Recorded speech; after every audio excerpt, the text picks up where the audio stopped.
Bonsoir. Les fameux 50 milliards d'économies à réaliser en tête des priorités de Manuel Valls, mais le Premier ministre qui avait déjà reçu il y a quelques jours, on s'en souvient, une lettre de protestation émanant de députés socialistes, est obligé de tenir compte de nouveaux contestataires, également députés socialistes, et qui lui présentent des scénarios alternatifs. Des parlementaires qui sont d'accord avec les économies à faire, mais qui n'apprécient pas la manière d'y arriver. Des députés qui se disent néanmoins solidaires avec le gouvernement. Thierry Mandon se dit persuadé qu'il n'y a pas de risque pour le gouvernement lors du vote prochain du 29 avril, mais le député essonien, porte-parole du PS à l'Assemblée, estime que le gouvernement devrait accepter de faire évoluer sa copie. Thierry Mandon qui se dit séduit d'une logique de soutien aux entreprises et d'exigence de contrepartie. Dans l'opposition, Nicolas Dupont-Aignan dénonce ce plan d'économie qu'il qualifie de violence inouïe, un plan qui, selon le député maire de hier et président de Debout la République, va aboutir, dit-il, à un désastre social économique. Nicolas Dupont-Aignan regrettant, selon lui, une absence de mesures, je cite, pour faciliter la vie des PME, pour protéger notre pays de la concurrence déloyale et pour faire baisser la valeur de l'euro. Ça va étrangler les Français sans un emploi de plus. Fin de citation.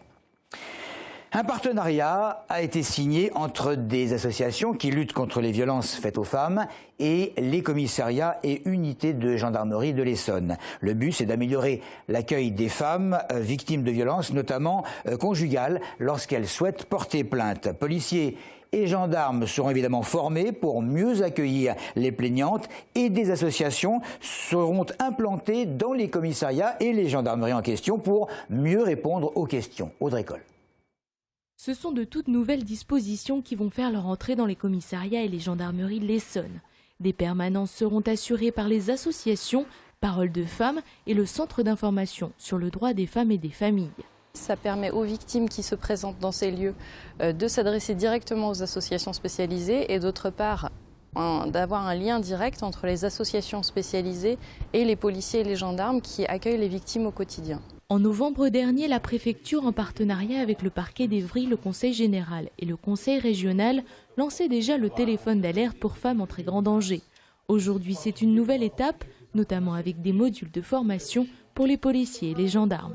C'est un sujet qui touche toutes les couches de la société, qui a de nombreuses victimes et qui a aussi, et ça on oublie souvent de le rappeler, un coût financier important pour la société française dans son ensemble. L'Essonne se mobilise donc particulièrement contre les violences faites aux femmes. Aujourd'hui, c'est une grande difficulté pour les victimes de passer le seuil d'un commissariat de police. Demain, la plainte sera sans doute facilitée par ce dispositif.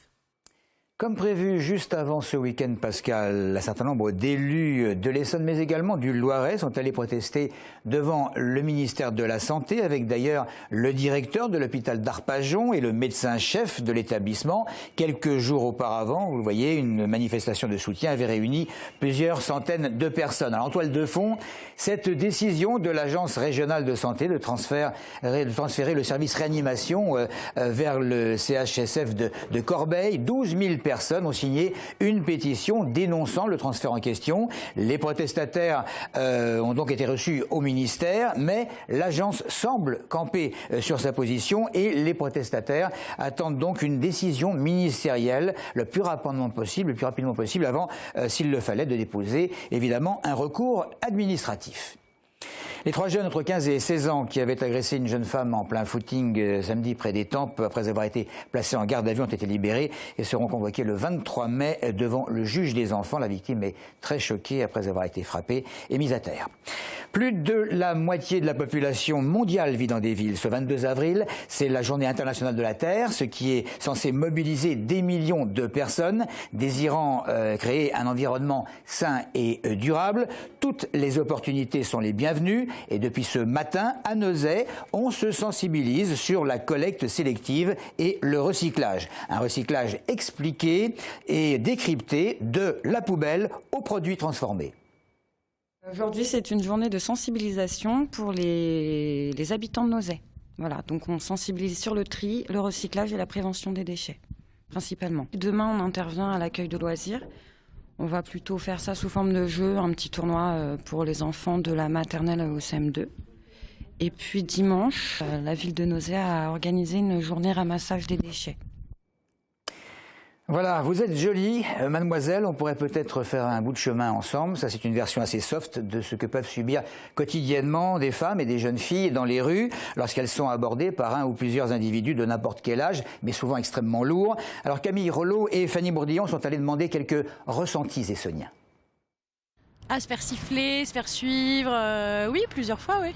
Non, non, non, jamais, non. Soit on leur dit non, c'est bon, laissez-nous tranquilles, ou on répond pas, et je crois que pas répondre, c'est le pire. Comment je réagis, un peu pareil, hein, c'est-à-dire effectivement l'ignorance, on trace le chemin et puis voilà quoi. Je n'ai pas vécu ça ici. Ouais, ça c'est super chiant, donc oui. Ça peut arriver aussi, hein. Ça peut m'arriver aussi, moi. Il y en a un qui m'a insulté, excusez-moi, de pute. C'est tout. On n'a rien demandé et on se fait quand même emmerder, si je peux me permettre. Ça fait plusieurs années que j'habite ici, j'ai jamais été harcelée. Je l'ai déjà eu dans le RER, un charmant jeune homme me faire voir son sexe. J'essaye l'humour dans un premier temps, puis je pars le plus vite possible. Je vis pas non plus dans une vie. Voilà, tout petit thermomètre de rue. C'est tout pour l'info, merci de nous avoir suivis.